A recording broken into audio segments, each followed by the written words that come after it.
Well, I hope you have enjoyed following the readings, singing the carols, just reflecting on the Christmas story. And as I said at the beginning with the story of creation and what went wrong there.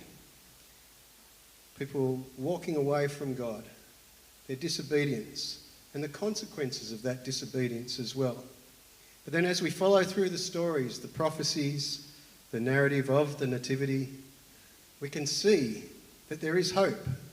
We can see that things can change. And maybe in some of our lives, when we look around the world and the things that go on in our world, it might be hard to see, how can things change? How can things be different? We need some sort of intervention here, maybe in our own lives, in our own families, our workplace, our communities. There might be feelings of instability, uncertainty. And as we went through those stories, again, a great story, and we know that this tiny child changes everything. But as we go through the story, there are parts of instability, aren't there? There's Mary and Joseph, both being told that they're going to have this child, but how's this going to happen? And what sort of effect, what sort of impact is it going to have on us, on our community? We heard about the shepherds who were fearful, who were afraid when they were confronted by the angel, or the angels. The wise men, the magi, who travelled to meet this child, and on their journey they come across the king, King Herod, who also hears about this new king, a threat to his power, a threat to his rule.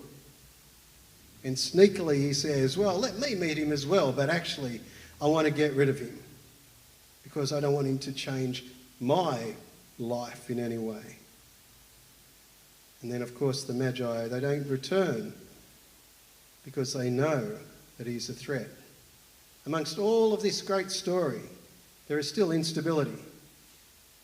There is still uncertainty until we arrive at the manger in Bethlehem.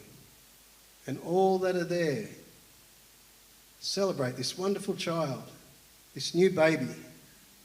And it's more than just celebrating a new baby, as many of us have done, but celebrating what this child brings in order to give us stability, to give us a whole range of things to make sense of this world. We've been lighting these candles, the Advent candles. I'm going to sort of step a little bit ahead today and light them all, because I want us to think about what is it that Jesus brings into our world in this little baby.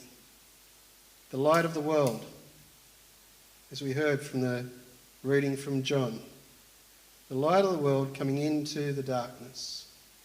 The only thing that can change darkness is light. And that light breaks the darkness. Helps us to see. Helps us to feel secure. Helps us not any longer to be lost. Helps us to be safe. And that light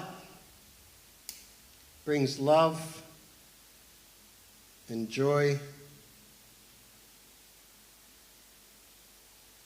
and peace.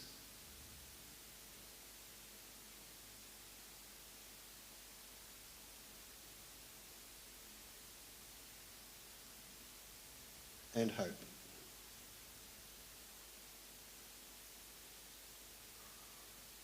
All those things that we need, all those things, no matter who you talk to, every person on this planet longs for love, joy, peace and hope.